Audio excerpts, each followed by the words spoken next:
Muy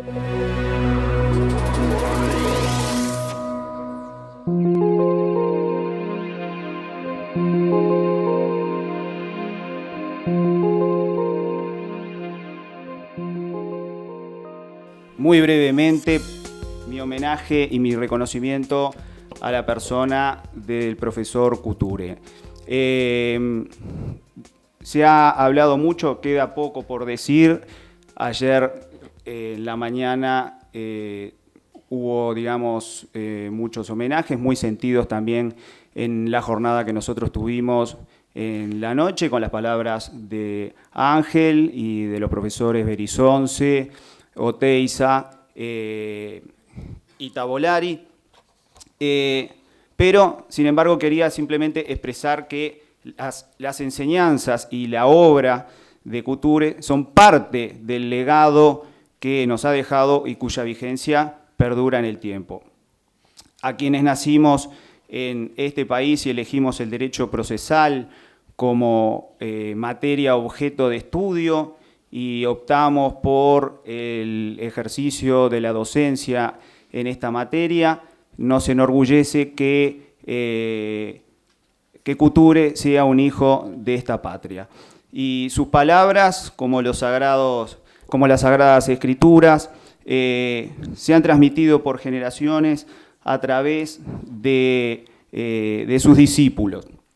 Ayer el profesor Bujosa de España hacía referencia a el hecho de que en un país tan pequeño como Uruguay hayan nacido tantos grandes procesalistas.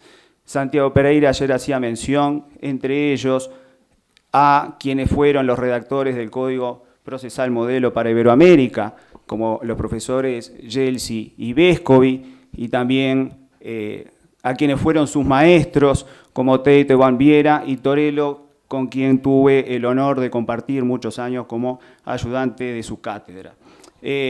Sin embargo, sería injusto dejar fuera de esa nómina de discípulos de Couture y no nombrar a otros grandes maestros que también han sido sus discípulos. Es el caso de Barrios, de Arlas, de Tarigo, y también sería injusto no mencionar a todos quienes mantienen hoy en día encendida la llama del derecho procesal en nuestro país y que forman, digamos, lo que se ha dado en llamar la Escuela Uruguaya de Derecho Procesal, muchos de los cuales han sido mis maestros y muchos de los cuales están hoy aquí presentes, simplemente por mencionar algunos, porque sería imposible mencionar a todos, a la doctora Raquel Landeira, a Margarita de Jedus, a Santiago Pereira, a Ángel Landoni, al profesor Aval, al profesor Varela Méndez, a Luis Simón, a Selva Clet, bueno, infinidad de profesores que han sido, digamos, para nuestras generaciones, y sin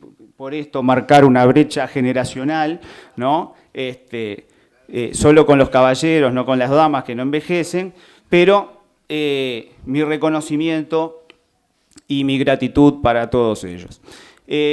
Dando inicio a la actividad que estaba prevista para el día de hoy, el objeto de análisis, ustedes saben que para este tercer panel está fijado en lo medular en 3 segmentos. El primero refiere a la prueba pericial, el segundo refiere a la prueba indiciaria y el tercero a los medios de prueba no previstos expresamente por el Código General del Proceso. Para esta labor me acompañan en la mesa 3 distinguidos profesores de nuestro país, no necesitan mayores presentaciones, entre ellos está el director del Instituto Uruguayo de Derecho Procesal de la Universidad de la República, el profesor Aval, y otros 2 muy distinguidos profesores de la Universidad de la República, como son Fernando Cardinal y la doctora Magdalena Prato.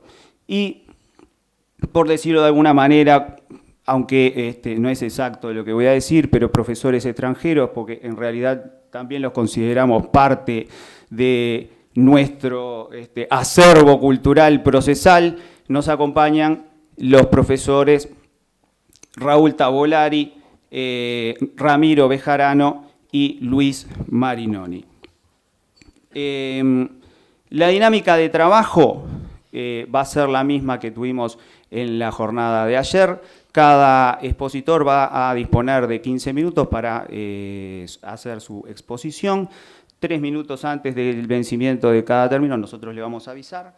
Y si incumplen luego de esos 3 minutos, no solamente le vamos a apagar el micrófono, sino que le vamos a apagar la luz directamente. Así que de esa manera vamos a poder cumplir con el tiempo preestipulado.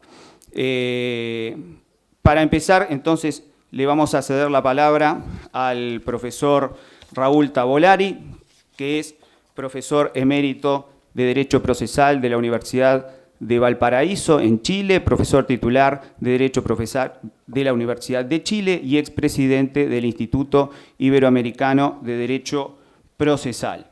El profesor Tavolari se va a referir a la prueba pericial y otras pruebas y cómo controlamos su valoración.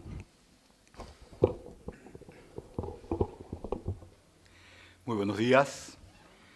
Quiero agradecer una vez más a los organizadores esta posibilidad de compartir no solo temas académicos, sino fundamentalmente esta opción que se nos ha conferido de ser parte de este homenaje a Couture, nuestro maestro común, nuestro ejemplo de vida profesional, académica y personal. Sobre este tema tuvimos ocasión de hablar en la jornada de ayer, nunca será suficiente, pero en función de la estrictez de los horarios, permítanme en consecuencia detenerme aquí en estas ideas. Yo voy a hablar sobre el tema de el control de la valoración de la prueba pericial y otras. En realidad hay una referencia a la prueba de presunciones. Y pues, al comenzar esta exposición, permítanme darles una breve explicación.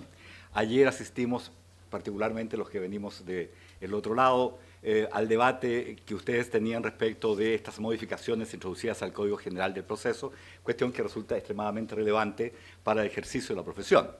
Yo soy antes que nada un abogado de ejercicio, en consecuencia comparto íntegramente estas inquietudes con las que tenemos que vivir los abogados que vamos a tribunales. Pues la elección del tema que he hecho está en verdad justificada en una razón de política interna chilena, política judicial interna chilena. Acontece que, algunos de ustedes quizás saben, nosotros hicimos una profunda transformación en el sistema procesal penal en Chile ya hace, a estas alturas, 16 años, y ahí introdujimos, siguiendo los dictados del Código de Proceso Penal Modelo para Iberoamérica, un juzgamiento por un tribunal colegiado de instancia única en virtud de un procedimiento fundamental, estrictamente oral. Eso nos provocó distintas diferencias respecto del modo de impugnar las decisiones de ese tribunal colegiado, cuestión que se prolongó con algunos resultados inciertos hasta el año 2004, cuando la Corte Interamericana de Justicia, como todos ustedes bien saben, puso punto final a esta discusión y dijo, mire, el derecho al recurso que consagra la Convención Americana de Derechos Humanos no se agota ni se entiende cumplida por la facultad que se conceda al recurrente de interponer una impugnación ante un tribunal superior si esa vía impugnadora no otorga a ese tribunal superior competencia para decidir sobre las cuestiones de hecho y de derecho que estén planteadas. De esta manera, todo el discurso que estaba construido sobre la idea que bastaba la impugnación, cualquiera fuera el contenido, obviamente perdió sentido. ¿Qué es lo que ha ocurrido en mi país? Hasta ahora, y a pesar de que hemos tenido sucesivas condenas de la Corte Interamericana, seguimos con la misma legislación interna, no la hemos cambiado, un tema. Segundo lugar, hemos hecho bastantes modificaciones procedimentales especiales, particularmente tengo en mente el tema laboral, el tema de familia, donde hemos generado en general, principios semejantes a los del Código Procesal Penal, con la subsecuente consecuencia de la dificultad en torno a la impugnación. Para que nadie le quede duda, en el Código del Trabajo, nuestro Código donde se establece el procedimiento laboral, definitivamente se elimina el recurso de apelación en contra de las decisiones del Tribunal de Instancia Primera, con una peculiaridad que yo creo nos transforma en un caso excepcional en el mundo, circunstancia que no es para enorgullecerse, pero en definitiva lo que quiero decirles es que en materia laboral chilena, la sentencia del Tribunal de Primera Instancia no es impugnable por recurso de apelación, con la peculiaridad que está pronunciada por un tribunal unipersonal. Entonces eso nos transforma en un caso, me parece a mí, casi único en el mundo. Bueno, ¿cómo reaccionar frente a estas cosas? Abrir el debate, discutir, llevar a la convicción generalizada de que esto no es posible. Y entonces, pues, este más largo preámbulo del que yo querría explica por qué he tomado este tema. Lo que pretendo es simplemente sintetizar en dos ideas medulares. ¿Cómo controlamos la valoración del tribunal de primera instancia? Pues va a depender básicamente de dos grandes ideas. Primero, del estatuto que rija la ponderación de la prueba, o la prueba en general en ese procedimiento. Y en segundo lugar, de las peculiaridades del procedimiento mismo. ¿Qué quiero decir con esto? Cuando nosotros hablamos de prueba y hablamos del sistema de ponderación de la prueba, perdónenme que hable fundamentos básicos del derecho procesal 1, decimos que hay a lo menos 3, yo creo que son 4, regímenes de ponderación de prueba. Un sistema de prueba legal tasada en un extremo, en las antípodas un sistema de la libre convicción. Es ese sistema que consagraba el Código de Enjuiciamiento Criminal francés de 1808, cuando en las salas de los jurados se les ponía esta admonición diciéndole, mire, la ley no les pregunta por qué, no les pregunta cómo, simplemente les pregunta, ¿os habéis formado una íntima convicción? Y el tipo contesta. Para hacer un símil, se parece en general al régimen de los jurados actuales. Entre estos extremos, más cercano al sistema de la prueba legal tasada, está la prueba conforme a la sana crítica. Y inmediatamente entre la sana crítica y la íntima convicción, un sistema que está bastante venido en menos, pero que vamos a llamar simplemente el de la ponderación de la prueba en conciencia. Yo quisiera hacer estos distingos porque tengo absoluta convicción, absoluta idea de que no es lo mismo fallar en conciencia que fallar en íntima convicción, ¿no? Y no es el tema de nuestra discusión, lo podríamos quizás discutir en otra ocasión. Estos sistemas de ponderación de la prueba determinan la mayor o menor opción de control de la valoración. Cuando es el sistema de prueba legal tasada, lo que en realidad ocurre, todos sabemos, es que no es el juez el que valora la prueba, es el legislador el que le dice al juez, mire, déjeme, yo voy a resolver esto. Y le dice, así se valora, ¿verdad? Bueno, cuando ese es el estatuto, entonces es muy simple controlar, porque habrá que ver si lo que la sentencia dice se ajusta a lo que tiene previsto el sistema legal. Cuando es en sana crítica, la cosa se hace más compleja, porque es cierto que el juez de la sana crítica es un juez que tiene enormes ámbitos de libertad, pero no es un juez que actúe arbitraria, caprichosamente, ni en forma libérrima. Está sometida a algunos estatutos a los que me voy a referir más adelante. De modo que una primera incógnita a dilucidar es esta que dice relación con cuál es el régimen al que se sujeta la valoración de la prueba o de la prueba en general. Un segundo tema que hay que tener en cuenta es el tema procedimental. No es lo mismo, o probablemente nos sentiríamos encaminados o nos resultaría más simple dar respuestas si tenemos un sistema escrito. Ayer Eduardo hablaba, repetía esta famosa sentencia de Couture, ¿verdad?, del procedimiento desesperadamente escrito. Si es escrito el sistema, no ofrece tanta dificultad. Si es oral, en cambio, la cosa se torna otra vez compleja. Entonces, estas son variantes que hay que resolver, hay que contestar cómo se puede ver el tema. Yo diría que, sin embargo, la gran fórmula para entrar a este punto es el recuerdo de la garantía fundamental de los justiciables, que es la garantía a una sentencia motivada. La sentencia tiene que tener justificación, fundamentos. Los jueces tienen que explicar sus sentencias. No basta que hagan referencias a disposiciones legales o a cuestiones genéricas. Tienen que explicar sus sentencias y eso significa dar las razones por las cuales llegan a las conclusiones. Y en esta tarea está la ponderación de la prueba. En la justificación del fallo vamos a encontrar el deber del juez de explicar por qué razón prefirió una prueba sobre otra, por qué formó su convicción tomando en cuenta unos elementos y no tomando en cuenta otros elementos. Entonces, pues, ese es un tema muy, muy especial. Me ha gustado, se los cuento casi para compartir con ustedes, alguna norma que sí tiene el Código Procesal Penal chileno actual, que hablando de este tema, dice en un artículo que es el 297, que la valoración de la prueba exige el señalamiento de los medios de prueba mediante los cuales se den por acreditados, etcétera, etcétera. Y luego dice, esta fundamentación deberá permitir la reproducción del razonamiento utilizado para alcanzar las conclusiones a que llega la sentencia. De modo que me siento frente al fallo y tengo que tener la posibilidad de recorrer el camino que hizo el juez para llegar a la convicción. De eso trata esta motivación, esta reparación. En el tema de los jurados, la cosa es distinta. Tenemos algunas cosas notables del mundo actual. Ya saben ustedes que en el sistema de jurados españoles, sin embargo, hay que fundamentar la sentencia, cosa que hace el magistrado, lo que parece una peculiaridad, para decirlo así, ¿no? Se trata de juicio de jurados, pero en fin, así es el tema. Bien, y entonces, pues, primera pregunta, ¿cómo valoramos, cómo impugnamos la valoración con más propiedad? Bueno, si el sistema es de apelación, es muy simple. La apelación en su sencillez, en esta condición de recurso ordinario, y hay que tomarlo en la mejor acepción, la palabra, nos permite hacer todo lo que hizo el juez de la primera instancia. Esa es la apelación, es la virtud de la apelación. Pero de pronto alguien dice, no, la inmediación. Y ustedes probablemente convendrán conmigo que hemos construido un mito en torno a la inmediación.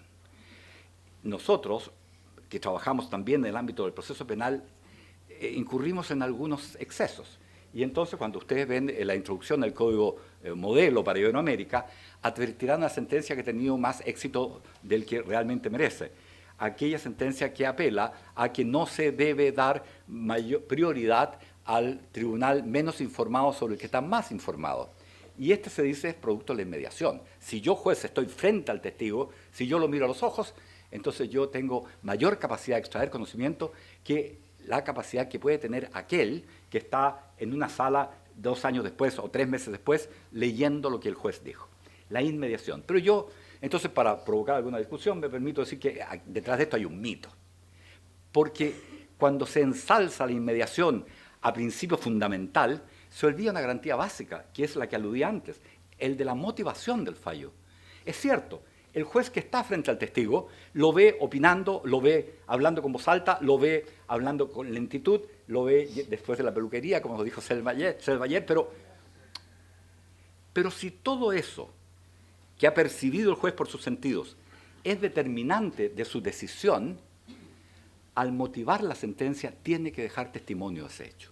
Si no deja testimonio de hecho, no sirve. Está incumpliendo una cuestión básica. No puede el juez, en su fuero interno, usar como fundamento para privilegiar una prueba sobre otro algo que percibió con sus sentidos y de lo que no deja testimonio. Es un juez que falla un deber elemental. De tal modo que a mí no me hace fuerza este tema de la inmediación como motivo suficiente para desestimar lo que vea el tribunal de instancia superior. Pues bien, sin embargo, también del proceso penal nos sacaron otro reparo al sistema de la impugnación valórica en materia civil, que consiste en decir, miren, no, ustedes están equivocados. La Corte Interamericana, en el 8.2, otorga el derecho al recurso al Tribunal Superior solo en materia penal. Y es cierto, el 8.1 está referido en general, el 8.2 dice en materia penal tales o cuales reglas. Pero cuando con tanta contundencia se argumenta de la manera que estoy proponiendo, se olvida además una cuestión fundamental. La opinión consultiva 11-90 de la Corte Interamericana dijo ya hace, ¿cuántos años? Saquen la cuenta, 26 años, dijo que todas las garantías del proceso penal son idénticamente aplicables a los ordenamientos procedimentales de otra naturaleza. De tal modo que en materia civil tenemos derecho a un recurso ante el Tribunal Superior. Y si el recurso ante el Tribunal Superior es aquel que permite revisar los hechos y el derecho, entonces se acabó el sistema, tenemos que tener en cuenta esta opción. Bien, ¿dónde empiezan las dificultades? Porque si tenemos un régimen de apelación está en buena hora. Pero hay países, y el mío es uno de ellos, en que además existe el derecho a la casación. Tenemos el recurso a casación. Las partes pueden o no ejercer ese recurso. Y entonces la pregunta es, ¿y en casación se puede además controlar? O sea, ¿se puede imputar por vía casacional a la sentencia, a la segunda instancia, un defecto de aquellos que permiten que la casación opere? En ahora otra vez, siempre hablando de la realidad chilena, bajo un régimen de casación clásica como el chileno, esto ha sido extremadamente difícil. La creación de la casación bastarda de la Argentina, entre nosotros no ha podido entrar en rigor. La reglamentación uruguaya, que permite invocar como vicio de casación algunos defectos en la evaluación de la prueba, así derechamente tampoco existe en Chile. En consecuencia, tradicionalmente se nos vedó ese capítulo. Si usted llegaba a la Corte de Casación con una impugnación en relación a la valoración, el recurso estaba perdido. Y sorprendentemente, de manera curiosa, de pronto se ha abierto una nueva puerta, porque hoy día, en general, en todas las normas procedimentales nuevas, aparece el régimen de la sana crítica. Y entonces lo que quiero transmitir, lo que quiero compartir con ustedes, es que cuando se habla de valoración en sana crítica, se abre la puerta para el control casacional. ¿Por qué razón? Primero, porque hay una norma legal que impone el procedimiento con arreglo a sana crítica. En segundo lugar, porque proceder en sana crítica es proceder conforme a un estatuto determinado. Es cierto. Sentís decía cuáles son las reglas de sana crítica, quién las dictó, nadie sabe cuántas son. Sí, pero a Sentís se le olvidaba de pronto ver lo que estaba haciendo al otro lado del río. Y Couture entonces nos había transmitido el tema de la sana crítica y nos sabía de la lógica y de las máximas de experiencia. Y en consecuencia, cuando yo procedo con sana crítica, tengo que atender a los principios de la lógica. Identidad, contradicción, tercero excluido, razón suficiente. Si la sentencia, como consecuencia de la valoración, dice que la parte es más que el todo, entonces está infringiendo la lógica. Y como yo tengo una norma legal que me obliga a proceder conforme a este estatuto, invoco la infracción de la norma legal e invoco también la infracción de este estatuto de la lógica. Y también la experiencia. Yo puedo decir que la sentencia vulneró la máxima experiencia, pero no basta la afirmación. Tengo que ser capaz de identificar cuál es la máxima experiencia y en qué se traduce la infracción. De otra manera, sería simplemente un recurso de apelación. Entonces, pues, si uno suma que hay estatutos, que hay regímenes con normas cuya infracción puede ponerse en evidencia, se abre el camino, existe la alternativa para que incluso a través del sistema más riguroso, más exigente, que es la casación, se pueda impugnar la valoración de la prueba. Esto para mí es una cosa muy relevante. Y termino para decir inmediatamente lo siguiente. Esto es complejo en materia pericial porque en general, en materia pericial hay gran libertad al juez para ponderar. Claro, esto depende de la pericia, porque si se trata de estas ciencias exactas, ADN, gramaje de alcohol en la sangre, el juez está casi frente a un idioma que no entiende, que no conoce. Ahí no queda más opción que recurrir al tema procedimental, si se cumplieron los trámites. En las otras pericias a lo mejor se puede actuar de esta manera. La norma chilena sobre sana crítica dice que el juez no puede contradecir la lógica, la máxima experiencia, ni los conocimientos científicamente afianzados, como una fórmula para que el juez se remita al tema. En materia presuncional la situación es mucho más compleja porque allí, en verdad, hay que distinguir dos temas. ¿El juez debe usar presunciones? ¿Debe recurrir a las presunciones? Primera pregunta. Si el juez opta por recurrir a las presunciones, ¿podemos controlar su proceso razonador? En este capítulo mi respuesta es sí, en el primero mi respuesta es no, y si alguien quiere podemos discutir o votar. Muchas gracias.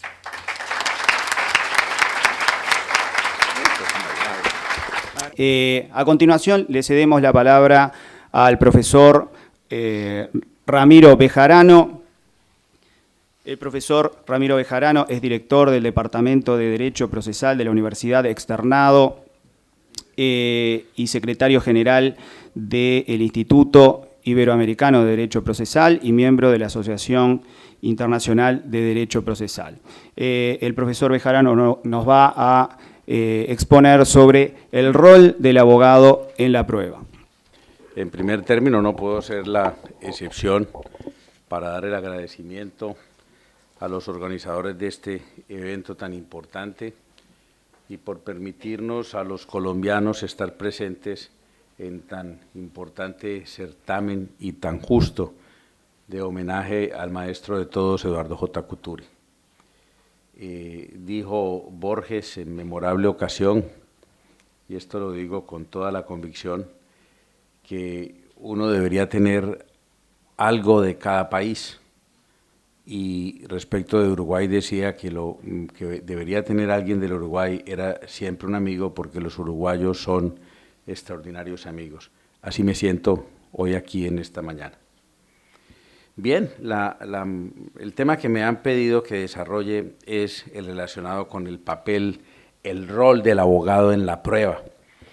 Y yo creo que estamos en tiempos en los que el protagonista principal de la prueba, que siempre ha sido el juez, en estos tiempos cuando la oralidad está empezando a tomarse todos los códigos procesales, pues es evidente que el protagonista de la prueba ya no es solamente el juez, sino también el abogado, y principalmente el abogado en algunas circunstancias, inclusive más que el propio juez.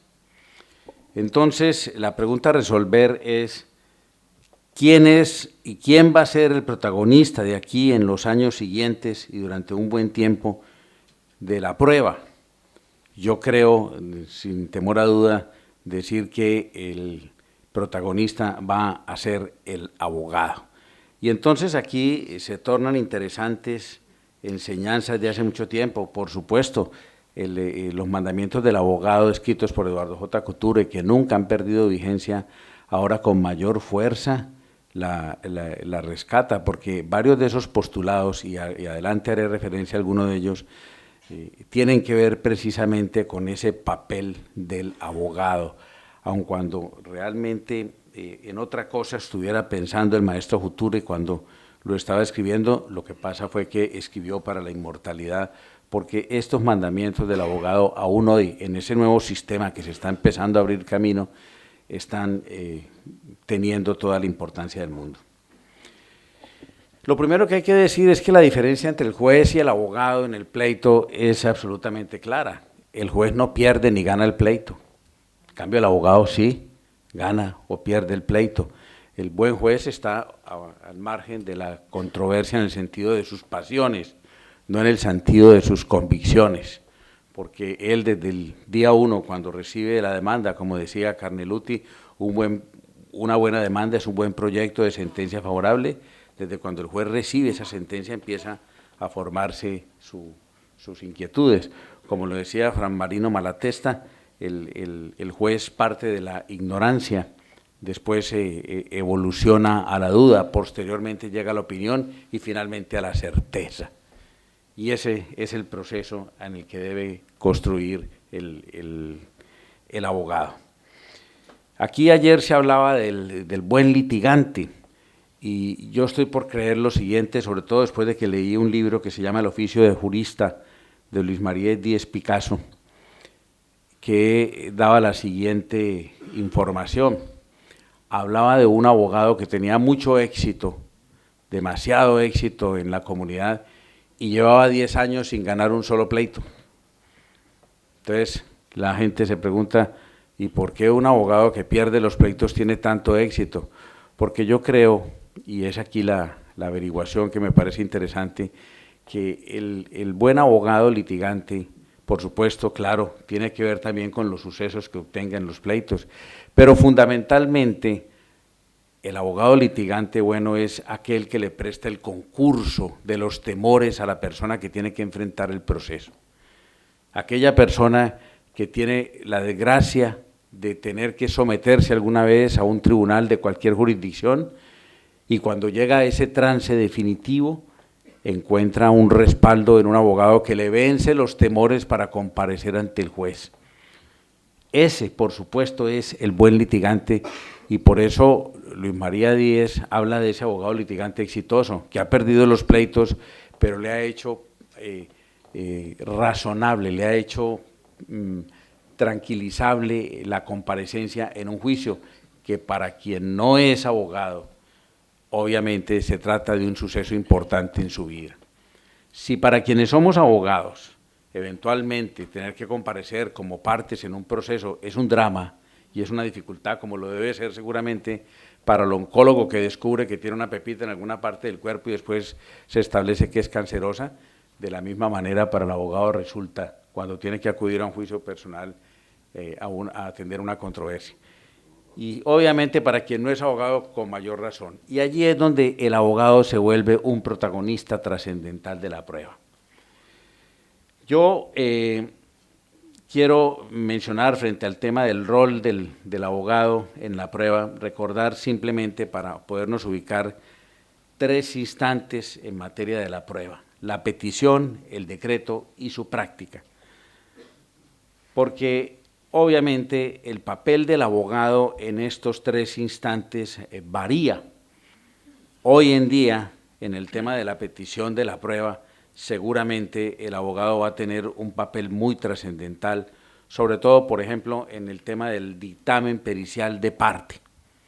Y adelante lo veremos también, por ejemplo, en la institución de la carga dinámica de la prueba, que nosotros le hemos dado una reglamentación especial en nuestro nuevo Código General del Proceso, a la que también me referiré.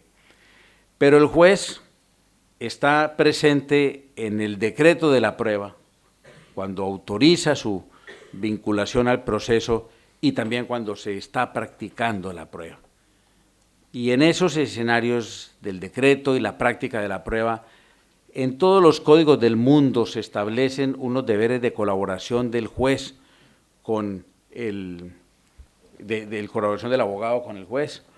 Tanto, por ejemplo, en Colombia, además de que hay un listado de deberes del abogado para en el proceso, entre otros, proceder con lealtad y buena fe en todos sus actos, abstenerse de obstaculizar el desarrollo de las audiencias y diligencias, prestar al juez su colaboración para la práctica de pruebas y diligencias, comunicarle a su cliente la fecha en la que ha de ser citado, etcétera, etcétera.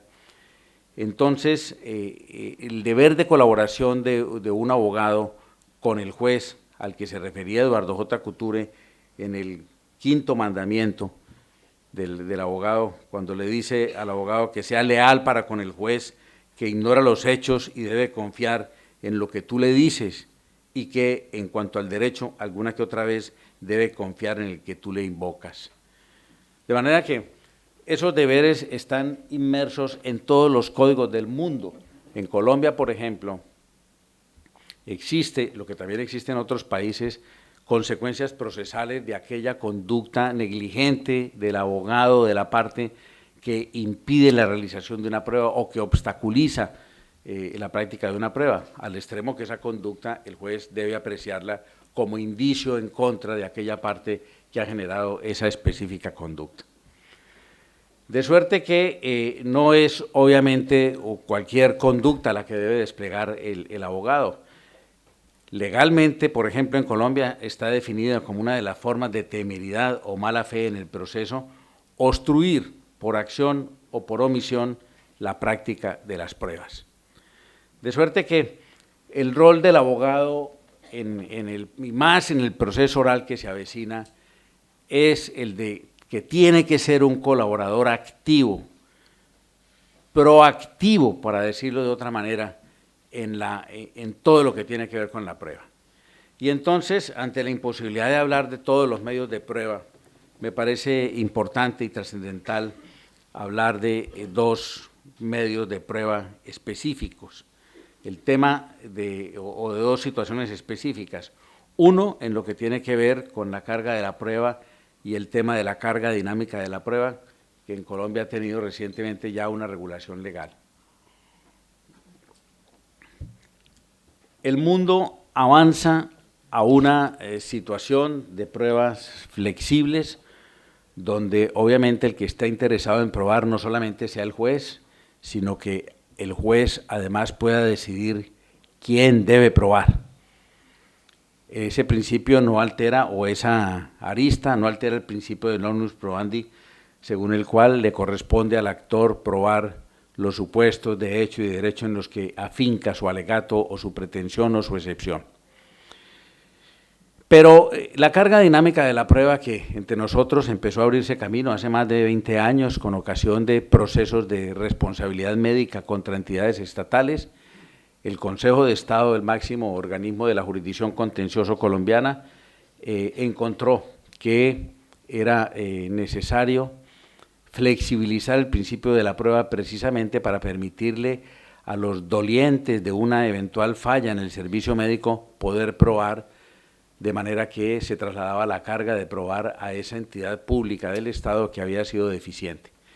Y sobre ese presupuesto se tejió la tesis de la carga dinámica de la prueba con mucha desconfianza, porque obviamente la jurisprudencia, con toda su importancia frente a un tema que va a cambiar un modelo estructural de la prueba de tantos años, pues genera desconfianza. Los jueces la miran con dificultad y más los abogados.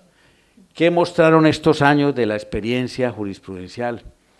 Que el principio de la carga dinámica de la prueba era lesivo del derecho de defensa en la medida como estaba concebido por la jurisprudencia, porque el abogado que no sabía que le tocaba probar una determinada situación, al final se encontraba con que el juez le daba una reprimenda y le recordaba que la carga de probar era de él, que le había sido trasladada por virtud de lo que decía la jurisprudencia y quedaba obviamente al final del proceso enterándose de su pésimo comportamiento.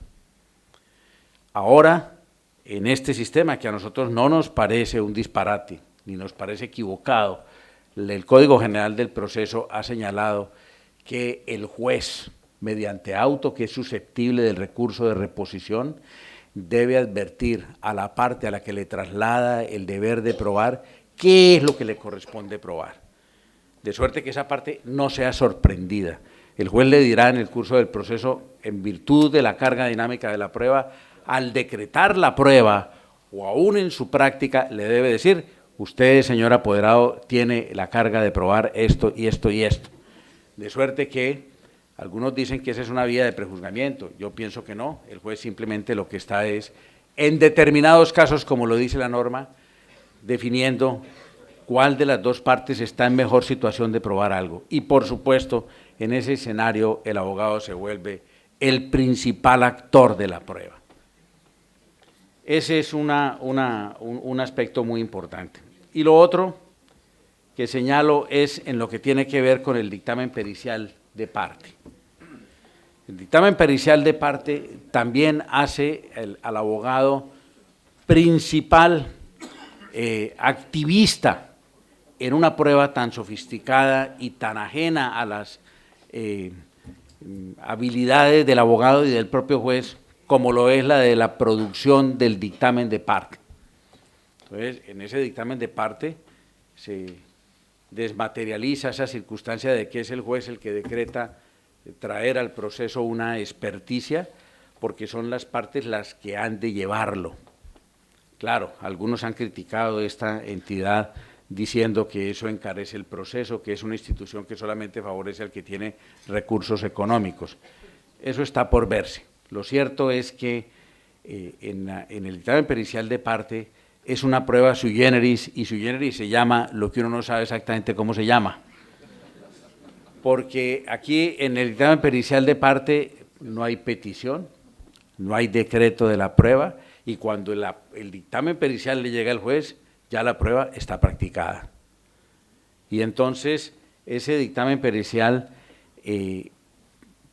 implica que debe la parte que lo aporta y por supuesto su abogado obrar con lealtad. Y qué importante que aquí se diga eso, porque se ha pensado que en el dictamen de parte un abogado puede poner a alguien a decir una cantidad de barbaridades o de averiguaciones completamente inaceptables, y resulta que aquí la ley le dice, usted debe obrar con la lealtad de exigirle a ese perito que usted va a contratar, que a pesar de que usted lo va a contratar sea autónomo e independiente, porque de otra manera sería eso una patente de corso para engañar al juez, de suerte que se le lleva un conocimiento de orden técnico, pero con el compromiso y con la averiguación de que no se va a contratar a un perito para que diga inexactitudes.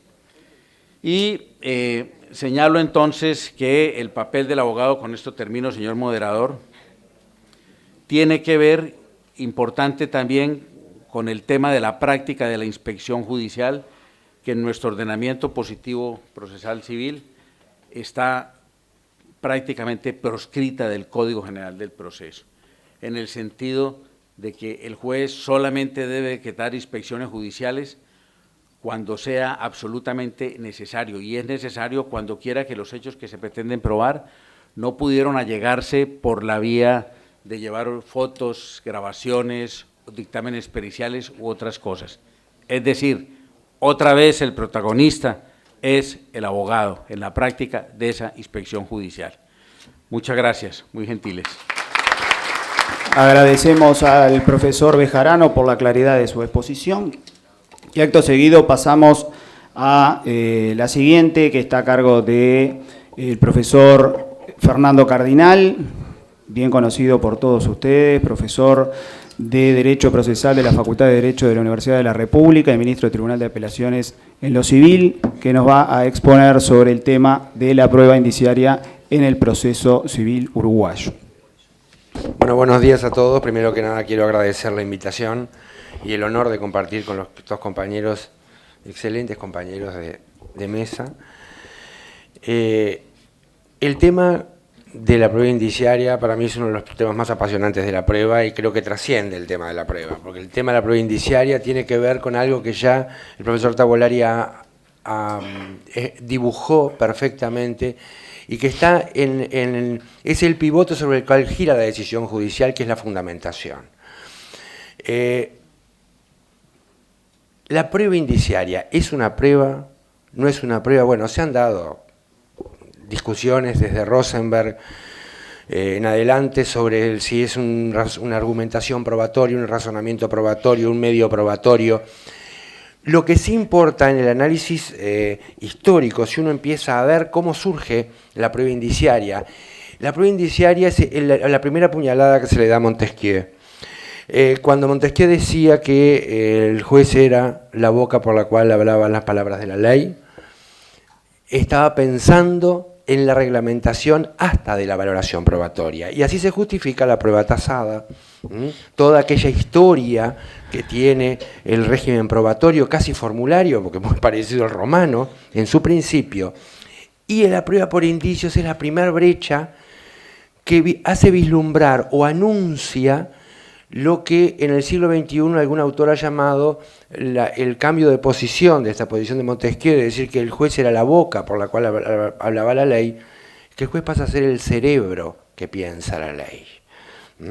Y fíjense que no casualmente, en su inicio, la prueba indiciaria está casada y está entreverada en una cosa bastante promiscua con las presunciones de hombre, que después, bueno, Davis se encarga claramente en en separar bien lo que es la presunción de hombre de lo que es la prueba indiciaria, que son dos cosas distintas, porque una hace a la generalidad, la otra hace a la cosa particular.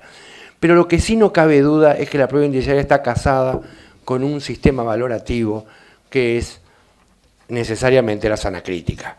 ¿Por qué? Porque desde el propio arranque en la definición de la prueba indiciaria, que es partiendo de un hecho indicador, uno o varios, bueno, están todas las teorías que vamos a intentar ver después, se llega a un hecho indicado.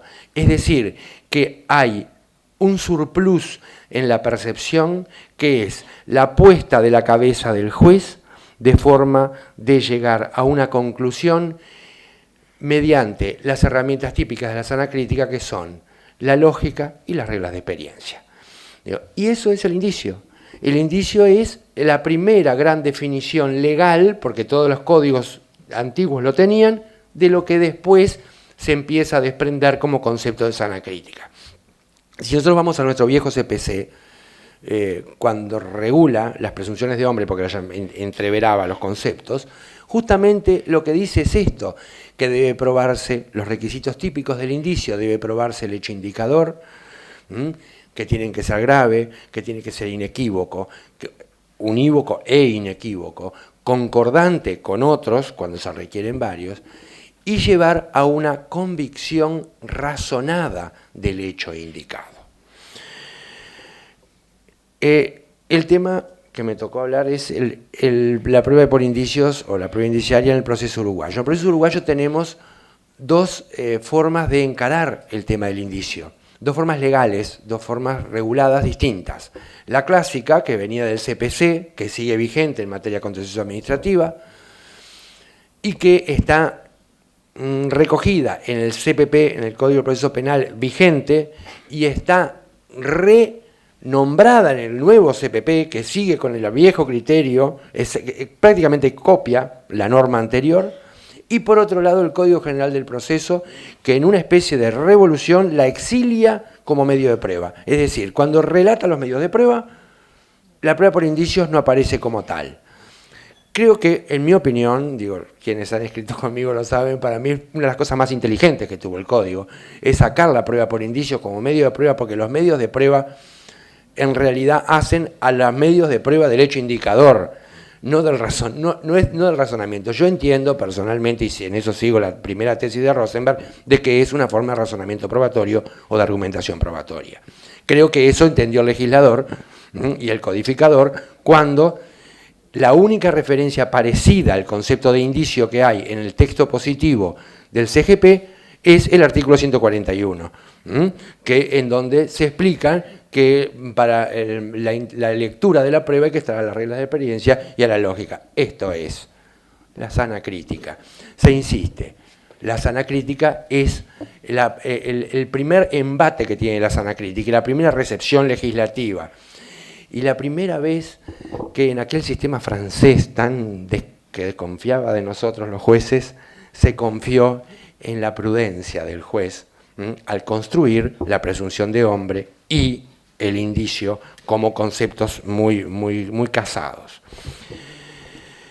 ¿Qué particularidades tiene? La prueba indiciaria todos sabemos lo que es, digo, partiendo de un hecho o de varios hechos conocidos que deben probarse por la forma que se prueba cualquier hecho, es decir, debe ser una prueba, entre comillas, plena, una certeza, la mayor certeza posible de ese hecho indicador, mediante una operación lógica y conforme con las reglas de experiencia e incluso con las reglas científicas, aquellas que cualquier juez maneja, que no se requieren conocimientos específicos propios de la pericia, se puede llegar a un hecho que es el hecho a probar. ¿Dónde cobra relevancia o por qué aparece el indicio como necesidad probatoria? Y aparece en todas aquellas situaciones en donde es muy difícil mediante una prueba de las clásicas, mediante la sola prueba clásica, probar el hecho que quiero probar. Y básicamente pasa en el fuero íntimo del pensamiento de los sujetos. ¿Cómo pruebo yo la intención de matar en materia penal? Y máxime cuando en materia penal ya no es la regina probandi la confesión. Es decir, la confesión sola no me sirve, ni aún en materia penal, para poder decir que el sujeto intentó matar. Ahí surge la lógica del indicio, que es una verdadera lógica. Una lógica, tiene una lógica propia. ¿Y cómo pruebo yo, en materia penal, que es el caso típico, la intención de matar? Mediante otros hechos que sí se constatan. El tiro fue acá, obvio, si fue acá, no fue pareciere que nadie quiere simplemente lesionar a alguien si le pega un tiro en la frente y con tatuaje en el disparo. 2 días antes había amenazado, tengo la prueba de una amenaza. La amenaza no necesariamente tenía por qué concretarse, pero sumado al hecho del tiro acá, ya tengo 2 hechos indicadores que, de acuerdo a la lógica, a la experiencia, al normal acontecer de los hechos, me llevan a poder afirmar que el sujeto tuvo intención de matar. Si a ello sumo un móvil, que es el otro clásico hecho indicador, podemos llegar a la certeza razonada que se requiere para poder analizar el pensamiento, el fuero interno del sujeto. En materia civil, el caso típico está dado en todo lo que tiene con el fraude y básicamente las simulaciones. Todos sabemos que la prueba de la simulación es, salvo que haya contradocumento, necesariamente por indicio. ¿Por qué? Porque ¿cómo averiguo yo el fuero íntimo del sujeto? Y acá se ve lo mismo. ¿Cuáles son los hechos indicadores típicos? Hasta están escritos, tratados, hay algún español que ha dicho la lógica de la prueba de la simulación. La relación de parentesco o de amistad entre las partes contratantes, el precio vil, la inejecución de la obligación pactada. Yo digo que vendo la casa y me quedo con ella. Digo, todo ese tipo de cosas llevan a que en un contexto lógico y del normal acontecer de los hechos y de las reglas de la experiencia, esto es, léase, la sana crítica, yo pueda llegar a concluir en el hecho indicador. Todo esto, que bueno, más que lo saben ustedes, en mi opinión genera un gran problema con el cual nos enfrentamos los jueces. Por supuesto que es un problema de las partes que los jueces nos enfrentamos al momento de decidir, y justo lo hablábamos con el doctor Aval antes de entrar, que es que así como el juez tiene un deber argumentativo para fundar su sentencia, la parte tiene un deber argumentativo al formular la pretensión, la teoría de la sustanciación. Es decir, la parte debe necesariamente relatar una plataforma fáctica, porque de esa plataforma fáctica es que se disparan los tres elementos propios de la pretensión. Sujetos, objeto y causa, sobre todo en la causa. ¿Qué pasa con los indicios? Los indicios hay que relatarlos, o sea, el hecho que yo digo indicador y que en el razonamiento convictivo después voy a tratar de imponer al juez, debo relatarlos en forma clara y precisa como cualquier otro hecho. Es decir, en el ejemplo de la simulación, no alcanza con que yo diga que el sujeto tuvo voluntad distinta, declarada, de la voluntad real. Debo decir por qué yo llego a esa conclusión. Esto que parece una exageración, porque ustedes dirán, bueno, pero con ese criterio tengo que ir hasta el hecho último, está toda la teoría de los hechos implícitos, los hechos secundarios. Acá no funcionan por una razón, que está en el artículo 5 del CGP y en el principio general de la probidad y de la lealtad procesal. ¿Por qué? Porque yo, cuando pongo en conocimiento del juez y a su través de la otra parte de mi pretensión, la tengo que hacer en forma articulada y detallada, como lo dice el Código, pero sobre todo permitiendo la defensa. La única razón de la existencia de la carga de la afirmación es la carga de la contradicción, es decir, es colocar al otro sujeto en la posibilidad de defenderse y en la necesidad de comportarse de determinada forma. Y esto además, este tema de que hay que relatar claramente los hechos indicadores en el acto proposicional, tiene otra consecuencia, que es facilita la ordenación probatoria. Porque ¿qué sucede? Cuando el juez va a ver la admisibilidad, pero sobre todo la primera proponibilidad, primera idoneidad o la primaria pertinencia del medio probatorio, tiene que tener un marco sobre el que va a poder juzgar. Tiene que saber por qué me piden ese medio probatorio, para qué me puede servir. ¿Es inicialmente idóneo? Bueno, yo tengo que tener un buen relato fáctico del cual me emerja, que sirve para probar un hecho. En la práctica, digo, yo fui muchos años juez penal, no siempre se narra en la acusación fiscal estos hechos indicadores como sustento de la acusación. En materia penal es bastante más difícil,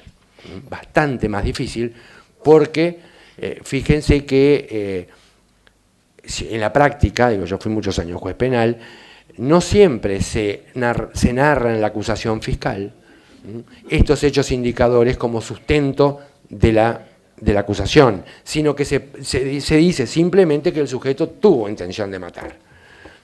No dice tuvo intención de matar, lo cual emerge de tal hecho, tal hecho, tal hecho, tal hecho. Esto creo que habría que corregirlo, que de alguna forma habría que empezar a imponerlo, sobre todo por un tema, insisto, de cuál es el fundamento de la carga de la afirmación. Si yo entiendo que ese fundamento de la carga de la afirmación es permitir una defensa debida, evidentemente no se puede dar como hecho implícito este tipo de hechos indicadores que van a ser el sustento sobre el cual después se va a controlar la admisibilidad, la pertinencia y la idoneidad de la prueba. Bueno, lamento, no me da el tiempo para más, tengo que parar acá. Muchísimas gracias. Le agradecemos al profesor Cardenal su exposición. Acto seguido le cedemos la palabra a la profesora Magdalena Prato, que nos va a hablar sobre el tema de la prueba pericial. La doctora Magdalena Prato es profesora de Derecho Procesal de la Facultad de Derecho de la Universidad de la República, y dada la vastedad del tema de la prueba pericial y el poco tiempo que se dispone para su exposición, ella ha seleccionado dos aspectos trascendentales, que son el tema de las aclaraciones y ampliaciones del dictamen pericial y su régimen impugnativo. Le cedemos la palabra a la doctora Prato. Muchas gracias. Bueno, buenos días. Primero, como todos, agradecer la oportunidad de participar.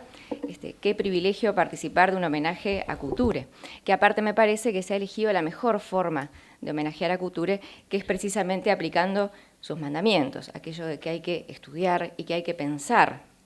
Bueno, acá estamos estudiando y pensando, así que me parece que es el mejor homenaje que le podemos hacer al maestro. Bueno, como decía el profesor Beiras, el título de mi exposición hablaba de la prueba pericial en el proceso uruguayo, pero como tenemos 15 minutos, lo vamos a acotar precisamente algunas formas que tienen que ver con el control del dictamen pericial. Quiere decir que tampoco el control de toda la prueba pericial, sino aquello que tiene que ver con el control que hacemos del dictamen en sí mismo.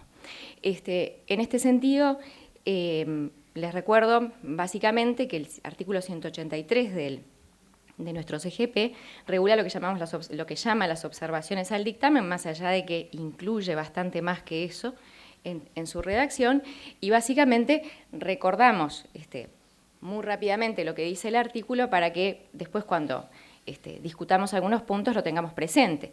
Si ustedes seguro lo recuerdan, pero está ahí en la presentación, el artículo empieza hablando de la posibilidad de formular aclaraciones y ampliaciones, habla de en qué oportunidades procesales eso se puede realizar. También hace referencia al deber de concurrir a la audiencia del perito, esto también lo vamos a retomar después. Y más adelante, en el 183.2 y punto 3, se habla de la posibilidad de impugnar las conclusiones del peritaje aportando la prueba correspondiente o solicitando una nueva pericia. Vamos a ver también en qué oportunidades y qué quiere decir esto, aportar la prueba correspondiente y la solicitud de la nueva pericia.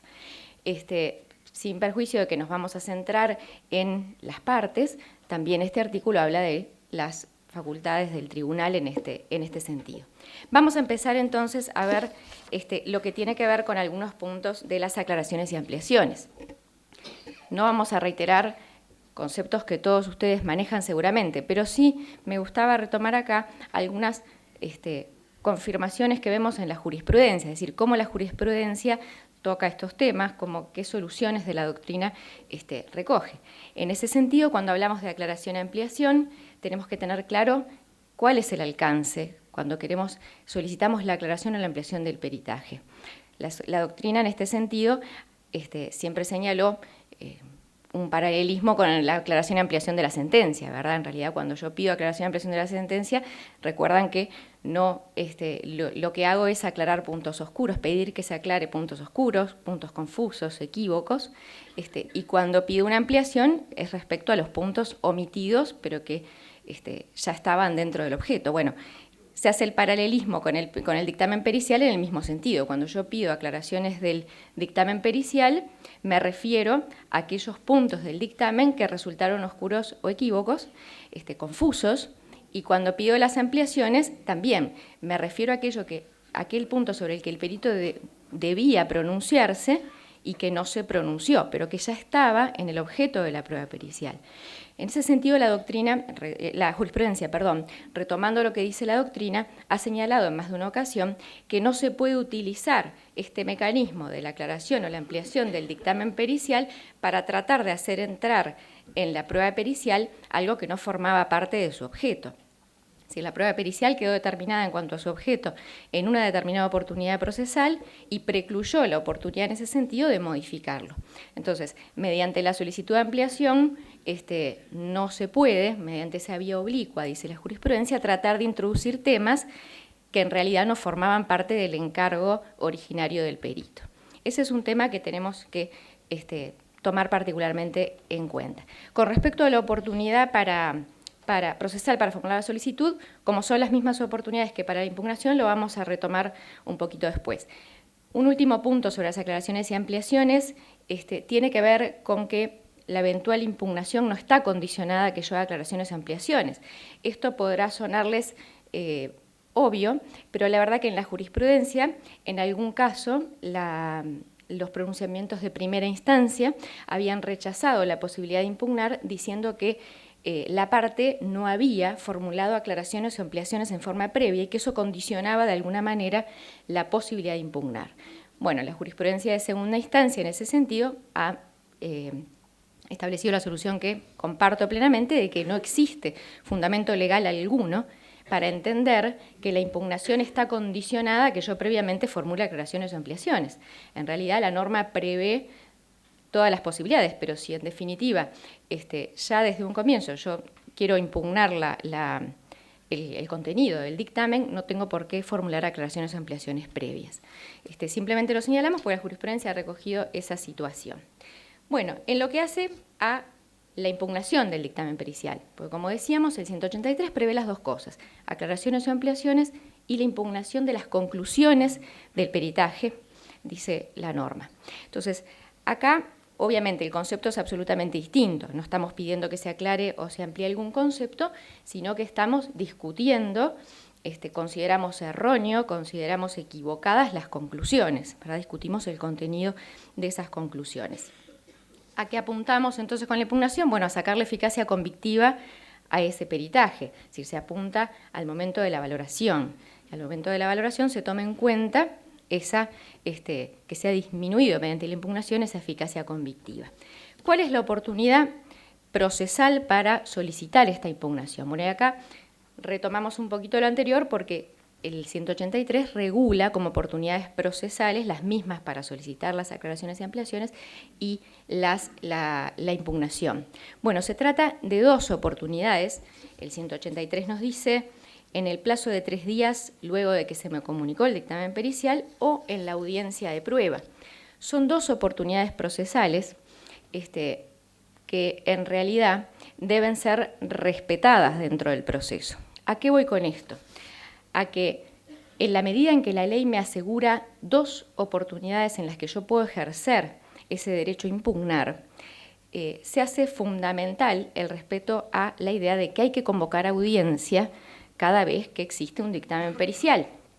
Es decir, en este sentido, la práctica, vamos a decir, viciosa de que si la parte dentro de los 3 días no pidió aclaraciones o ampliaciones, no formuló algún tipo de objeción, no se convoca audiencia, en realidad es equivocada.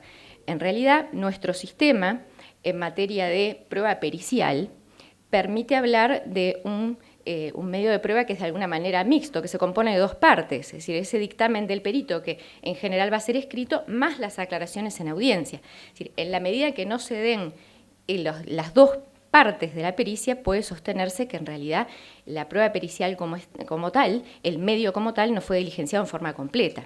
En ese sentido, la jurisprudencia ha marcado la importancia entonces de la convocatoria a audiencia, porque si no, en los hechos, si no se convoca la audiencia, se está privando a la parte de una de las oportunidades de impugnar el dictamen pericial, y esto obviamente violenta, pone en riesgo el derecho de defensa. Así se ha hecho lugar por parte de los tribunales de segunda instancia a recursos de apelación cuando lo que se plantea es eso, que la parte esperó para poder impugnar o para poder plantear un nuevo peritaje en la audiencia, no se convoca audiencia y entonces se le está impidiendo ejercer el derecho de defensa con todas las oportunidades que el CGP le estaba confiriendo.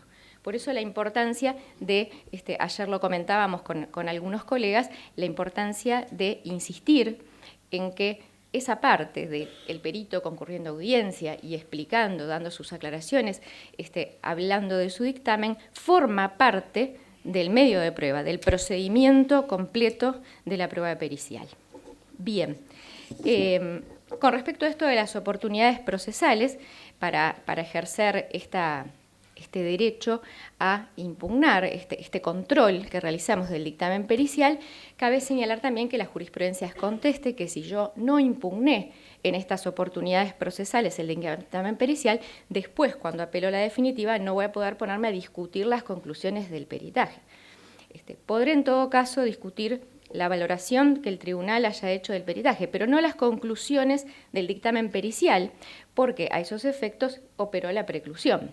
Es decir, mi oportunidad era otra, dejé pasar las oportunidades que tenían, que eran 2, y cuando voy recién en el recurso de apelación, yo discuto las conclusiones del peritaje. Eso ha sido rechazado por la jurisprudencia en forma, vamos a decir que en forma unánime. Muy bien. Ahora, el 183 habla de que cuando yo impugno, cuando impugno el peritaje, podré hacerlo aportando la prueba correspondiente. Bueno, ¿cuál es esa prueba correspondiente? Decía Tarigo que a él le parecía que la prueba que permitía impugnar un peritaje era una nueva pericia, porque decía, en realidad el contenido de una nueva pericia es lo que nos va a permitir discutir ese dictamen pericial. Pero básicamente, tal como está la redacción del 183 y la jurisprudencia y la doctrina si lo aceptan, en realidad puedo incorporar otros medios de prueba que permitan fundar esa impugnación que yo estoy realizando, esa discusión, esa contradicción que yo veo en el dictamen, esa carencia de lógica o de fundamento, lo puedo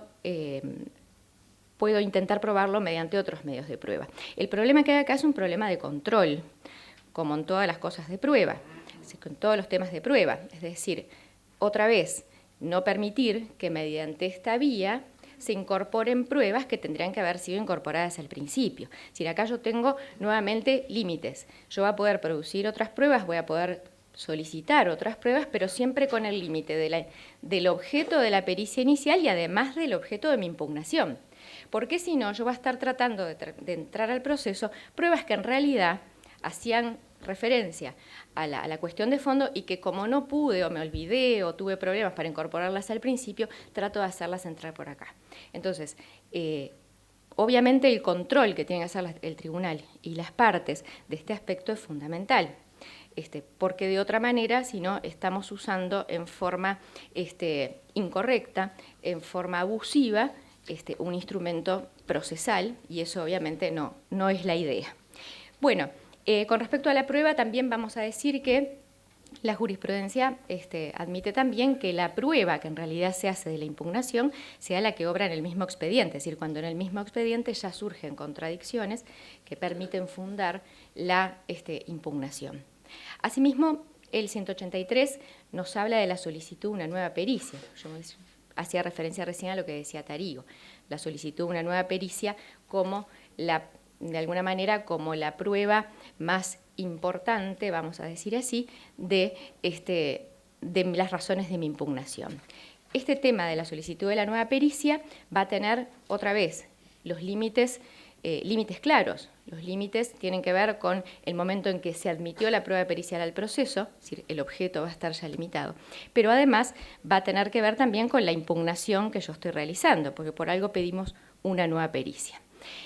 Con respecto a la posibilidad de admitir o no la pericia, obviamente el tribunal tiene que hacer el control sobre la fundabilidad de la solicitud, pero además, pensemos que con respecto, si bien el tribunal tiene que hacer este control de la fundabilidad, la jurisprudencia en este aspecto ha sido en general bastante amplia en el sentido de defender el derecho de la parte a probar, ese derecho a la prueba que forma parte del debido proceso y se entiende que corresponde admitir una nueva prueba pericial en el sentido de que el derecho a probar de esa parte en asuntos donde la prueba pericial es básica y donde ha podido señalar que existen contradicciones o que existen cuestiones ilógicas en el primer dictamen pericial, de alguna manera el impedirle una nueva pericia sería coartar indebidamente ese derecho a probar.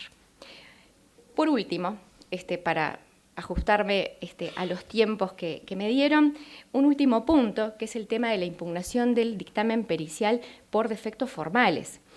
Si nosotros miramos el 183 nos habla de la impugnación y de las oportunidades procesales para impugnar las conclusiones del dictamen pericial. Entonces, cabría preguntarse si en realidad cuando habla de las conclusiones también se está refiriendo a cuando yo quiero impugnar por defectos de forma.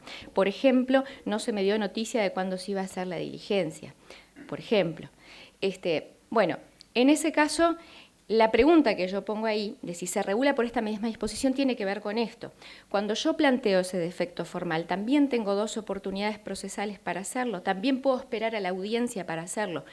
Bueno, la jurisprudencia se ha pronunciado en algunos casos y creo que se puede mirar la solución desde el punto de vista de ciertos principios vinculados a las nulidades, que en este caso, necesariamente, cuando yo quiero alegar un defecto formal, necesariamente tengo que hacerlo la primera oportunidad disponible. En ese sentido, de alguna manera, ¿cuál sería la oportunidad disponible? Bueno, cuando me dan vista del dictamen pericial, si yo ya sé que hay una irregularidad, no parecería adecuado a los principios que rigen las nulidades el esperar a la audiencia como una segunda oportunidad, sino que al evacuar la vista yo ya tendría que plantear esa irregularidad porque ya conozco que existe. La jurisprudencia en ese sentido ha señalado que no tiene sentido esperar hasta la audiencia complementaria de prueba cuando yo ya tuve conocimiento de esa nulidad, de esa irregularidad que para mí afecta a la nulidad, y tendría que hacer la primera oportunidad, que no es la audiencia, sino la evacuación de la vista. Bueno, para ajustarme el tiempo, voy dejando por acá y les agradezco la atención. Le agradecemos a la doctora Magdalena Prato su exposición y su valioso aporte en esta materia. No entiendo. Bueno, siguiendo con el orden previsto, le vamos a ceder la palabra al profesor Alejandro Avaloliu. No necesita mayores presentaciones, pero lo vamos a hacer igual, para no hacer distinciones. El profesor Aval es el profesor titular de Derecho Procesal de la Facultad de Derecho de la Universidad de la República y del Centro Latinoamericano de Economía Humana CLAE y director del Instituto Uruguayo de Derecho Procesal de la Facultad de Derecho de la Universidad de la República. Alejandro. Bueno, buenos días. El tema que me toca plantear refiere a los medios de prueba no previstos expresamente en la legislación. Uno dirá que esto es algo nuevo, que nos preocupa ahora, y bueno, es verdad, pero me he tomado el trabajo, y espero no omitir a nadie, de relevar a todos los autores nacionales que se han ocupado de esto. Y el primero que he encontrado fue el profesor de Couture, que se llamaba Rafael Gallinal, que hizo una extraordinaria obra de derecho procesal que todavía la seguimos usando y mucho. Y ello tuvo lugar hace ya 100 años.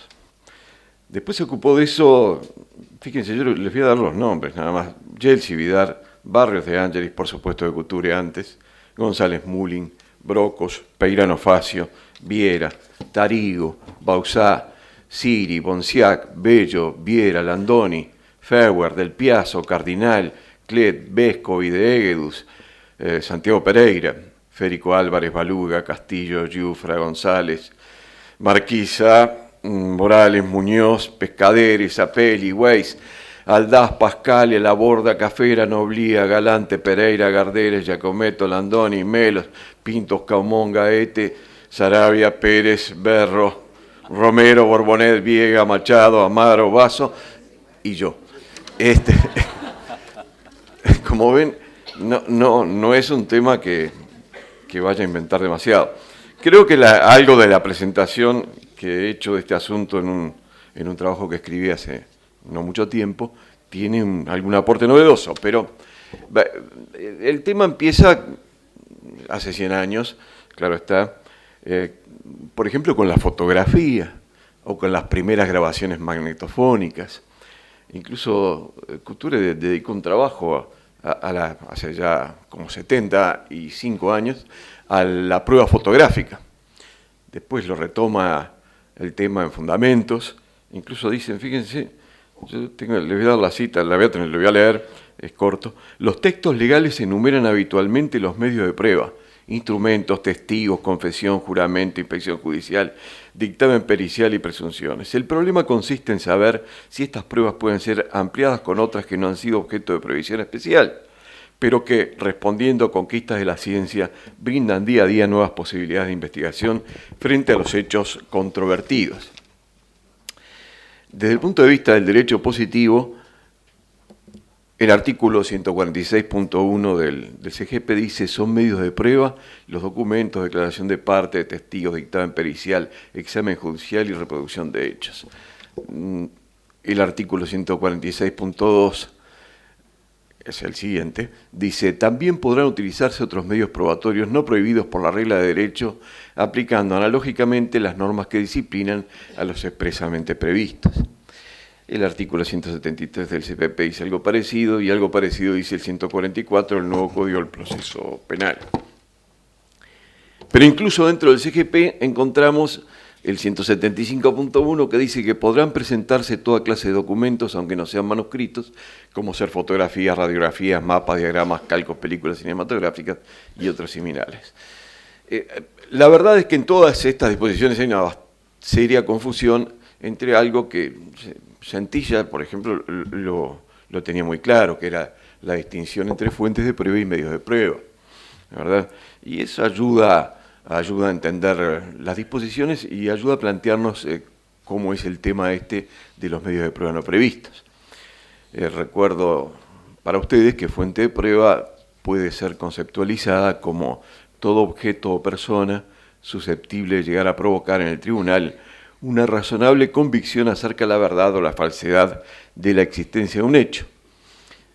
Por ejemplo, un instrumento, por ejemplo, un testigo, por ejemplo, la parte en realidad es la declaración del testigo, la declaración de la parte, por ejemplo, la visión directa del juez acerca de un determinado hecho, por ejemplo, el informe de un perito. Todos esos son fuentes de prueba.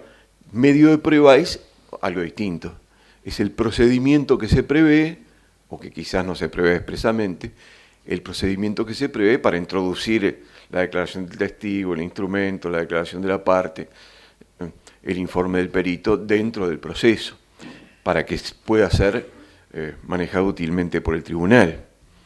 Bueno, entonces, con estas dos ideas en la cabeza que no están muy claras en las disposiciones que leí, porque se confunden unas cosas con otras y se enumeran como si fueran lo mismo, lo que tenemos planteado son en realidad dos problemas distintos. La primera cuestión refiere a si, además del medio de prueba que nuestra legislación prevé para introducir en el proceso alguna fuente de prueba, se puede utilizar para introducir en el proceso esa fuente de prueba un medio de prueba distinto. Lo cuento muy breve. La prueba testimonial está regulada, por ejemplo, en el CGP muy detalladamente. Dice, el procedimiento es este, ¿no?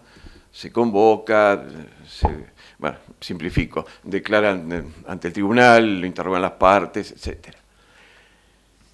¿Se podría, para introducir esa misma fuente de prueba, acudir a una declaración prestada extrajudicialmente ante un escribano, labrándose un acta notarial y después introducir el acta notarial en el proceso? La fuente de prueba es la misma, el medio de prueba es distinto. Este es el primer problema. Si para la introducción de las fuentes de prueba que tienen previsto un procedimiento concreto es admisible utilizar otros procedimientos diferentes. El segundo problema es más acuciante y hasta más grave, o más importante de ser resuelto, y refiere a qué hacemos con todas aquellas fuentes de prueba que no tienen ningún procedimiento previsto para su introducción al proceso, como la fotografía, como una comunicación por internet, como un mensaje de WhatsApp, como una grabación magnetofónica, como lo que antes llamábamos un video, después un DVD, y bueno, y antes todavía una cinta cinematográfica. Bueno, les pongo ejemplos. Son fuentes de prueba admisibles, por supuesto que son admisibles. Por lo pronto, en nuestra legislación directamente entran por el artículo 175.1, que los considera a todos los que mencioné medios de prueba documentales. Incluso más, hay una ley, la ley 18.600, que se dedica expresamente a regular la validez como fuentes de prueba de una enorme cantidad de lo que llamaríamos instrumentos electrónicos, para dar una versión general. Y incluso dice la valoración que se debe hacer de las resultancias de esas fuentes de prueba, pero no dice ni una palabra sobre el procedimiento para introducirlas al proceso. Este es el segundo problema. Bueno, voy a hacer brevísimamente un planteo del primero y aún más brevemente el segundo. El primer tema es el de la introducción al proceso por procedimientos distintos de los regulados en el Código. Y les vamos a usar el ejemplo de la prueba testimonial. Imagínense ustedes un testigo de un accidente que a unas pocas cuadras acá de donde estamos ahora resulta ser el pasajero de un crucero que vienen, yo qué sé, de Finlandia, y bajó a dar un paseo por la Ciudad Vieja y ve el accidente. Y por supuesto que en 3 horas se va a subir de vuelta al crucero, se va a ir a Finlandia y nunca más le vamos a poder tomar una declaración. Eso es una fuente de prueba, en todo caso, testimonial. ¿Es admisible acudir a un procedimiento distinto del previsto en el Código? El procedimiento previsto en el Código, aún como medida preparatoria urgente, sería inviable. Tendríamos que detener al crucero o detener al pasajero para que declare, porque él se quiere ir. Lo único que podría ser imaginable es ir con un escribano, filmarlo o grabarlo, poner testigos de su declaración, formularle preguntas, que se elabore un acta con las preguntas y las respuestas, y que esa acta notarial después se incorpore al proceso y que eventualmente se llame al escribano a declarar o al escribano y a los testigos de esa declaración. Y bueno, ¿es admisible? Literalmente, según el Código, sí. Sí es admisible, no está prohibido. Hay para que sean admisibles estos medios de prueba, hay 4 elementos a manejar, 4 limitaciones. Primero, no debe ser un medio de prueba prohibido explícitamente. No se puede tomar una declaración a un testigo bajo tortura, para decir algo tonto, pero claro de entender. En segundo lugar, conforme al artículo 144.1, el procedimiento debe ser solo subsidiario. No se puede emplear un medio de prueba que manifiestamente tienda a sustituir otro que específicamente corresponda por la ley o por la naturaleza del hecho a probar. Y acá uno dirá, bueno, pero podría llamarse, no se puede. Estamos sustituyendo el procedimiento previsto por otro cuando se podría utilizar el previsto. No, porque el previsto nunca se podría utilizar, sería inutilizable. ¿Hay alguna otra regla? La del 142 dice que la producción de los medios de prueba debe hacerse en audiencia, pero esto admite muchas excepciones, no voy a abundar sobre ello. Es clara la doctrina y la jurisprudencia al respecto. O sea, se debe hacer en audiencia cuando se puede hacer en audiencia. El problema de este ejemplo que he puesto es que no se puede hacer en audiencia. Y bueno, y la cuarta limitación es que analógicamente debe tratarse de aplicar para estos medios de prueba no previstos las normas que disciplinan a los expresamente previstos. Ustedes dirán, bueno, pero esto es un ejemplo muy raro. No es raro, hay una cantidad de fuentes de prueba que nos plantea el mismo problema.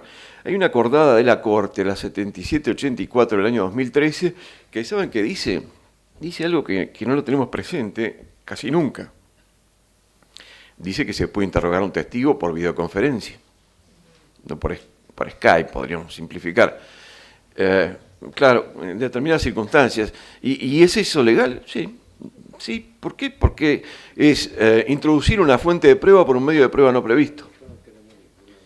Se ha discutido la legalidad de esa acordada y en realidad yo no la he visto aplicar nunca. Quizás sí se esté aplicando. Debería aplicarse. Lo he visto aplicar en proceso arbitral. No la acordada, por supuesto, sino el procedimiento. Y es muy razonable. Les voy a plantear, en estos poquísimos minutos que tengo, les voy a plantear otro asunto de mucho interés parecido.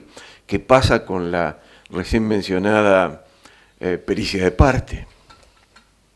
Ustedes dirán, bueno, la pericia está muy regulada, La doctora Prato recién nos contó cómo es todo el sistema, sobre todo para impugnarla, ¿no es verdad? Pero está regulada con mucho detalle. ¿Y qué hacemos? A ver, si yo presento junto a mi demanda o a mi contestación de demanda el informe de un premio Nobel que vive, bueno, en Finlandia también, ya que estamos en un lugar lejano, que vive en Finlandia, y que por supuesto no está en la lista de peritos que tiene la Suprema Corte de Justicia, y que la otra parte además no está dispuesta a convenir conmigo de que sea un perito designado por el tribunal. Y el juez que tiene ese informe del premio Nobel va a decir, para exagerar el ejemplo quizás, va a decir, no, eso no es un medio de prueba, perdón, no es una fuente de prueba porque no se respetó el procedimiento. Bueno, pasa lo mismo. En realidad, para mí sí es admisible. El tema importante acá es el de la valoración. Lo mismo que la valoración de la declaración que el testigo finlandés hizo ante un escribano público y testigos ahí en la Rambla sobre el accidente ocurrido mientras se bajó el crucero. La valoración seguramente va a ser muy distinta a la valoración que se haría del diligenciamiento de la prueba realizada en la forma que prevé el código. Bueno, yo no podría explicar muchísimo más sobre la pericia de parte. Creo que normalmente es nada más que parte de una alegación de parte y así debe tomarse.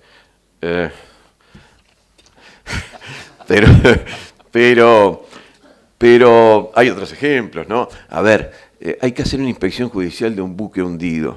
¿Va a ir el juez ahí abajo con una escafandra a hacer la inspección? Y sin embargo está regulada la inspección judicial y dice que el juez tiene que ir y todo lo demás. Bueno, se me acaba el tiempo, pero abordo ahora la segunda parte. Los medios de prueba que corresponden a las fuentes de prueba admitidas, explícitamente admitidas, y que no tienen regulado ningún procedimiento. No es como la pericia o la prueba testimonial y algunos otros medios de prueba que tienen un procedimiento previsto como el normal. Me refiero, recién hace unos minutos el profesor Tavolari estaba contestando un mensaje de texto en el teléfono. No mientras hablábamos, no lo hizo mientras hablábamos, él lo tiene apagado, pero eso fue antes. Pero lo estaba haciendo acá en la mesa antes de comenzar a hablar. Y yo pregunto, ¿y está admitido? Sí, está admitido por el CGP indirectamente, o bastante directamente, pero además les dije, hay una ley, la 18.600, que enumera eso y muchísimas otras fuentes de prueba electrónicas, muchísimas más, y dice, son válidas, dice cómo deben valorarse, pero no dice cómo deben producirse. ¿Cómo hacemos para introducir el mensaje de texto que le enviaron al profesor en un proceso? ¿Cómo hacemos para introducir algo más sencillo? Un email, una comunicación a través de Internet, por el medio más común de todos, que es un email. Más o menos a uno se le ocurren distintas fórmulas. No voy a hablar mucho de eso por dos razones. No porque no me interese, ni a ustedes no les interese, que a todos nos interesa y muchísimo, más hoy día. Pero la primera razón es que el doctor me está por poner el cero. Y la segunda razón es porque esto es un tema que va a ser considerado en el siguiente panel. Así que, bueno, con esto, gracias. Con esto termino. Agradecemos al profesor Aval por sus conceptos y por la profundidad de los mismos que ya nos tiene acostumbrados y por respetar el tiempo también. Para finalizar esta primera parte de esta jornada y siguiendo con el orden preestablecido, le cedemos la palabra al profesor Luis Marinoni. El profesor Luis Marinoni es profesor titular de Derecho Procesal de la Universidad Federal de Paraná, Brasil, y tiene la difícil tarea que se le encomendó de sintetizar y condensar las exposiciones de los otros integrantes del panel. Así que le cedemos la palabra al profesor Marinoni. Saludo a los organizadores de este magnífico evento, en nombre de mis queridos amigos professores Ângelo Landoni, Santiago Pereira e Gabriel Valentim. Saludo também a los colegas do Instituto Ibero-Americano, em la pessoa del nuestro presidente, professor Eduardo Teiza. Por fim, quero saludar a todos aqui presentes, estudiosos, abogados,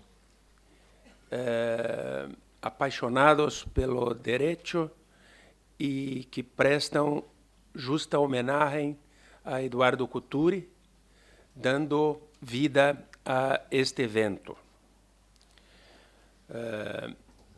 Rapidamente, claro, eu gostaria apenas de dizer que a obra de Eduardo Couture influenciou a toda uma geração e ainda influencia a los abogados, a los estudiantes, a los magistrados brasileiros,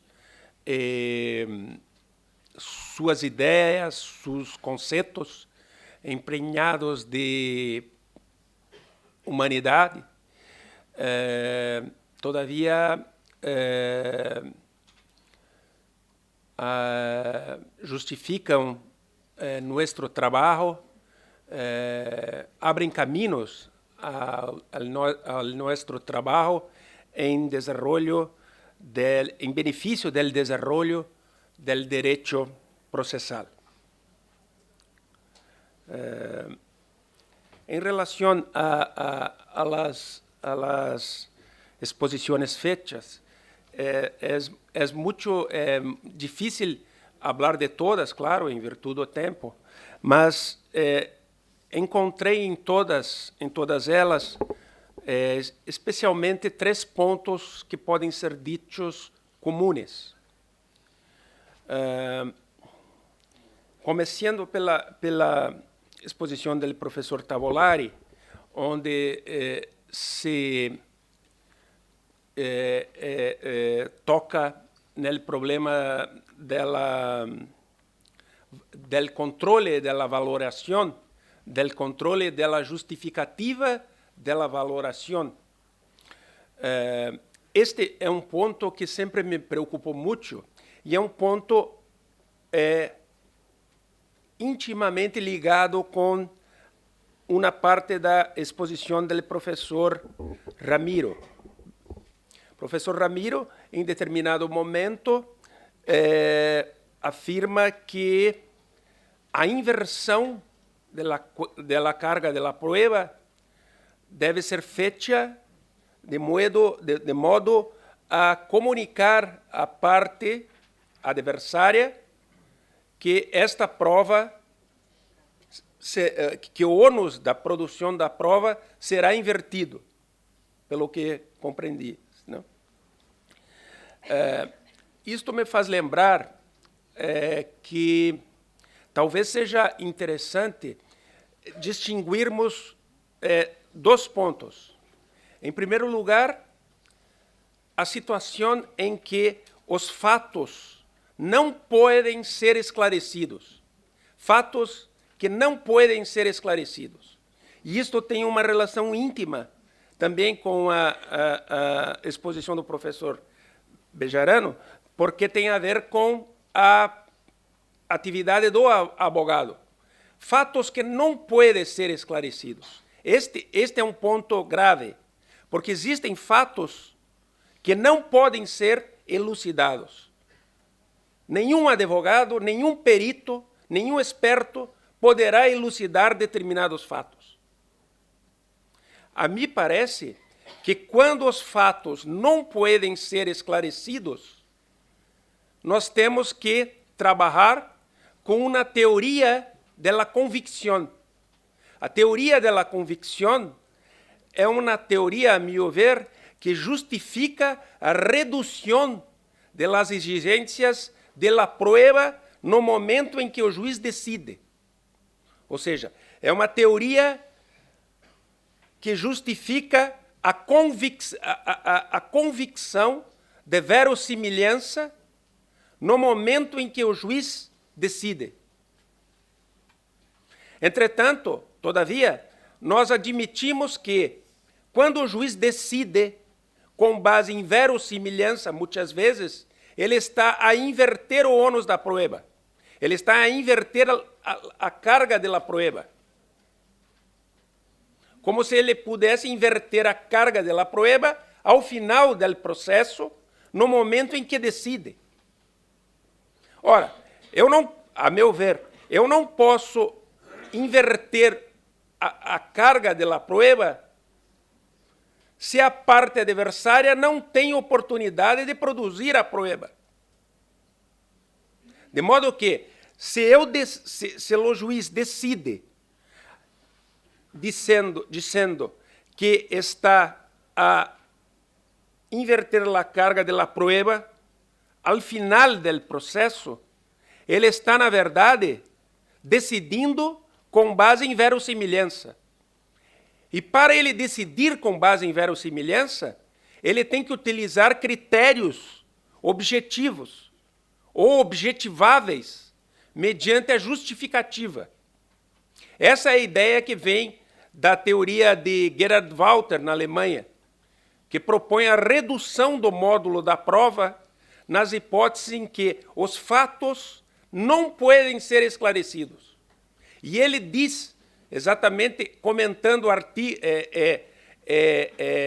falhos, decisões das Cortes Superiores da Alemanha, que muitas vezes na Alemanha se habla em inversão da carga da prueba quando se julga, quando se decide com base em verossimilhança, justificando-se a redução da carga da prueba, justificando-se a decisão, melhor, com base em verossimilhança, com base no argumento falso de que está ocorrendo a inversão da carga da prueba. Diz ele, então, inversão da carga da prueba só pode existir no momento em que o juiz, na audiência preliminar, comunica à parte adversária, à parte demandada, que lhe cabe, a partir daquele momento, produzir a prova invertida. Em outras palavras, inversão de ônus da prueba só cabe nos casos em que os fatos podem ser esclarecidos, pero o autor não tem condições para produzir a prueba. O demandado tem essas condições ou tem melhores condições, mas o fato é esclarecível. O fato pode ser esclarecido. Agora, quando o fato não pode ser esclarecido, resolve-se o problema a partir de critérios que, obviamente, não se pode tratar aqui, que justificam a redução das exigências de prueba. Isto é importante, isto parece discurso apenas ou retórica, mas é importante para o controle da valoração. É importante para o controle da justificativa, porque exige do juiz que decide uma justificativa capaz de permitir a decisão com base em verossimilhança. A partir daí, podemos ir diretamente a uma outra questão que foi posta pela professora Madalena, a respeito do controle da valoração da perícia. Brevemente, falando de meu país, de Brasil, o grande problema da prova pericial é a confiança, a confiança no experto por parte do juiz, a confiança no perito. O grande problema é que o juiz não justifica por que escolhe o perito, não justifica por que indica o perito ou experto X ou Z. Ele não diz por que ele prefere um ou outro.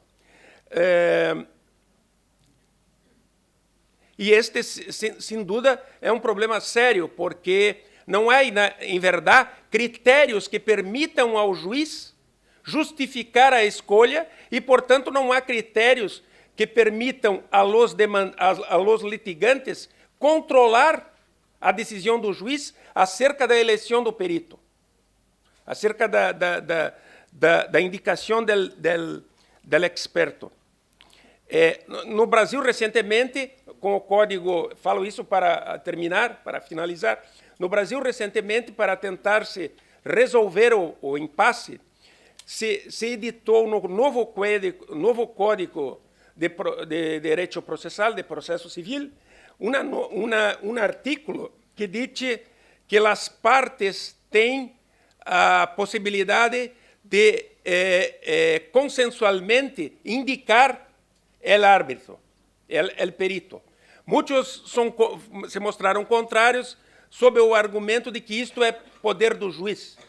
Entretanto, na falta de critérios para a eleição do perito, me parece que nada melhor que as partes, que são as receptoras da prova, possam indicar o assistente, o perito oficial. E que o juiz esteja subordinado a esta indicação, até porque ele não deixa de ser ainda o diretor da prova, não deixa de ter poder sobre a produção da prova. Ele deixa de ter poder para nomear o experto, mas não deixa de ter poder para produzir a prova e controlar o raciocínio e o trabalho do perito. Bem, me parecem que seriam estas as principais considerações. Novamente agradeço muito a oportunidade de aqui estar nesta justa homenagem ao maestro Couturi. Muito obrigado. Muitas graças.